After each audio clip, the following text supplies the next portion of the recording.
La maladie de Pompe se caractérise par une faiblesse progressive du tronc et des muscles proximaux, y compris de la ceinture pelvienne. L'un des signes visibles de la maladie de Pompe est la difficulté à se lever d'une chaise. Le patient a besoin de mobiliser la force du haut de son corps en poussant sur ses bras. Certains patients peuvent être moins sévèrement atteints ou souffrir de la maladie depuis moins longtemps.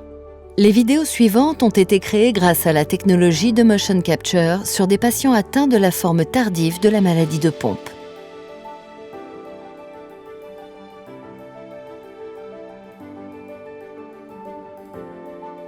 Voici Nicolas, un homme de 44 ans atteint de la forme tardive de la maladie de Pompe à un stade avancé.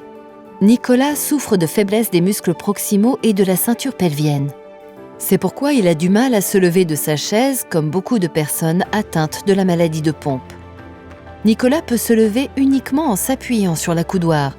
Il compense la faiblesse de ses muscles par la force du haut de son corps.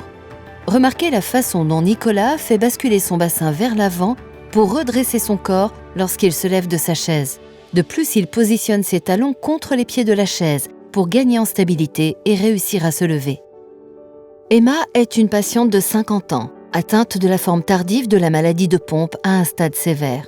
Emma souffre de faiblesse des muscles proximaux et de la ceinture pelvienne.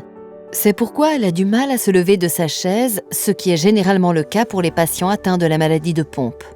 Les patients atteints à un stade sévère de la maladie compensent la faiblesse de leurs muscles en s'aidant de la force du haut de leur corps. Emma a des difficultés à se lever d'une chaise sans accoudoir.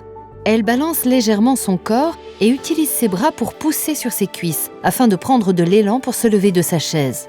Elle écarte ses pieds pour augmenter sa stabilité, puis elle les rapproche. Lorsqu'elle est assise sur une chaise avec accoudoir, Emma utilise la force du haut de son corps en poussant sur l'accoudoir pour se lever plus rapidement, tout en faisant prendre appui à ses jambes contre les pieds de la chaise.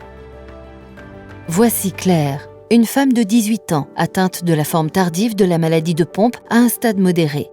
Certains patients peuvent être moins sévèrement atteints ou souffrir de la maladie depuis moins longtemps. À première vue, il semble que Claire n'ait aucune difficulté à se lever d'une chaise avec ou sans accoudoir. Elle n'a pas besoin d'utiliser la force du haut de son corps pour se mettre debout. Cependant, on peut remarquer qu'elle se penche en avant et balance son corps pour compenser la faiblesse de ses muscles proximaux. De plus, elle prend un instant pour se rééquilibrer lorsqu'elle se lève d'une chaise sans accoudoir. En effet, les faiblesses musculaires peuvent entraîner une certaine instabilité. Laurent est un homme de 28 ans légèrement atteint de la forme tardive de la maladie de Pompe. Laurent semble être en bonne santé et asymptomatique car il est capable de se lever d'une chaise sans s'appuyer sur un accoudoir ou avoir recours à la force du haut de son corps. Les patients atteints de maladie de Pompe ne présentent pas obligatoirement d'anomalies physiques caractéristiques de faiblesse musculaire. Certains patients peuvent être moins sévèrement atteints ou souffrir de la maladie depuis moins longtemps. Il est donc important de prendre en compte tous les symptômes de la maladie de Pompe, en incluant la faiblesse musculaire générale, mais aussi l'intolérance à l'effort ou les difficultés respiratoires.